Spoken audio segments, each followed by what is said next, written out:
ونتغذى بخيرات از وی مهرجانی وی بخچه هلبسته الوطن پیروز دکم. هلبسته من بناوی کردستان خونا مزن و بچوکان ملهم و درمان دلان هیوی و هبون و جیان شکر ججنا مکردان هنگی والسر لیوا کچا ایمی شوفی کیا بخچا سازا سرتی لا کمانچا گلاویجا لا اسمانان قجبو کند لتا کمبون قجبو کند لتا کمبون سرتا کرن شرو پفچون جنبی کرن زری خاتون آنی نخوار تاج و ایوان جی چال دیران دست پیکرن جی چال دیران دست پیکرن سایکس پیکو نقش چیکرن دلی تا چار پارچا کرن لتا کرن قرو تالان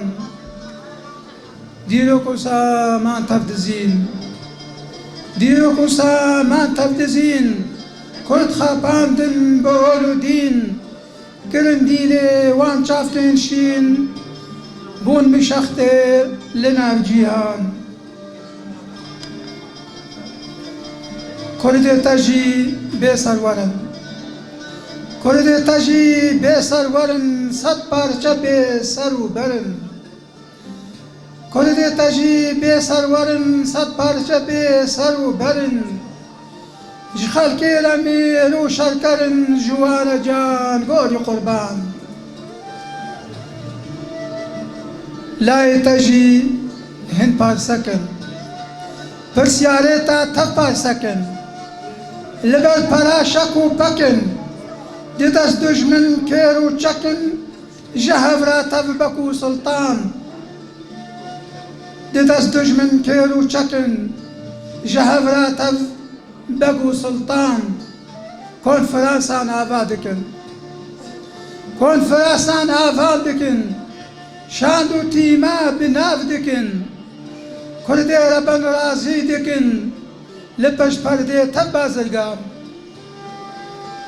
کردورا با جوه خوه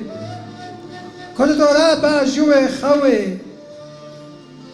سرجه بکا آوه کوه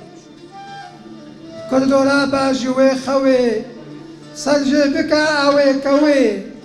وچرینا وی رو روه ببا خودی لکردستان ببا خودی لکردستان لجنا خبر والطويل بصوت